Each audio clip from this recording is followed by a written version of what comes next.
Pas besoin de se lever de son canapé pour répondre au téléphone. Ce petit robot s'occupe de tout.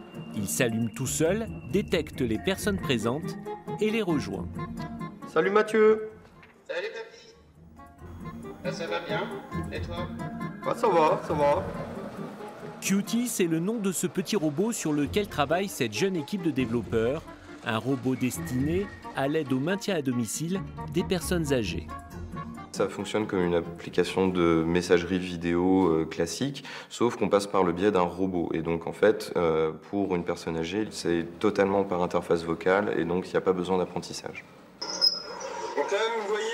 Ouais. Mais téléphoner n'est qu'une fonction annexe de Cutie.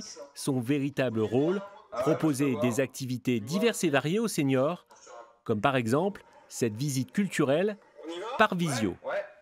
Remets ta caméra frontale.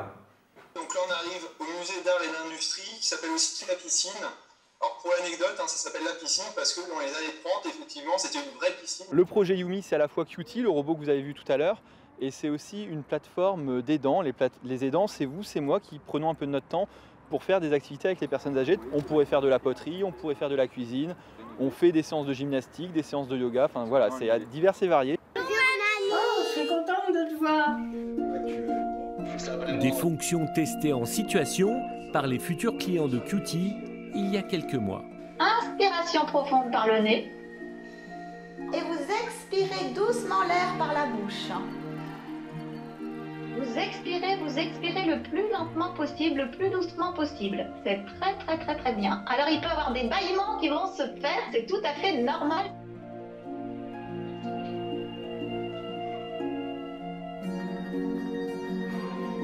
Depuis quelques jours, je me sens beaucoup mieux, beaucoup plus légère et beaucoup moins écrasée par la vie de tous les jours. Ça n'existait pas les t-shirts.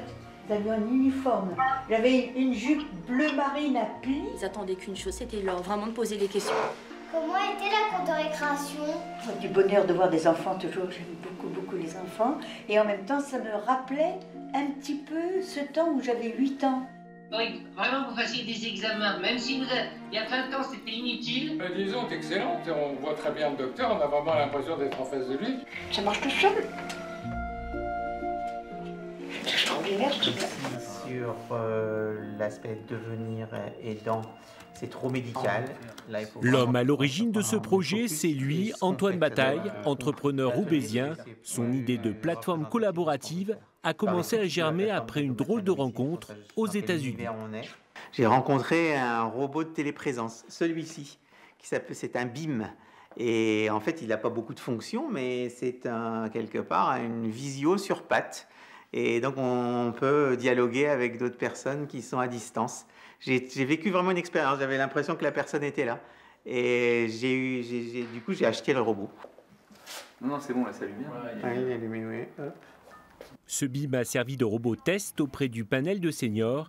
L'expérimentation a convaincu Antoine de se lancer dans son projet. En fait, le résultat a été absolument extraordinaire. Ça a dépassé tout ce qu'on aurait pu imaginer. Et les personnes, au bout de 3 jours, voulaient garder le robot chez elles, alors que ce n'était que finalement un test. Elles s'étaient dit, mais vous avez changé ma vie. Et là, on a vu la profondeur et l'impact de notre concept. Et on a bien compris que les moyens numériques permettaient finalement d'ouvrir une fenêtre sur le monde et de changer la vie des gens.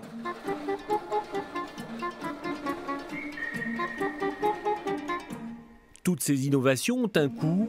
Qui va payer? Les concepteurs de la canne cherchent à la faire rembourser intégralement par la sécurité sociale.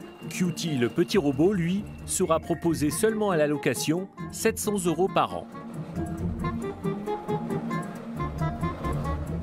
Cutie rêve d'une commercialisation à l'international. En février dernier, il a été primé au Consumer Electronics Show à Las Vegas. Le ministre de l'économie en personne s'y était rendu pour féliciter les inventeurs français.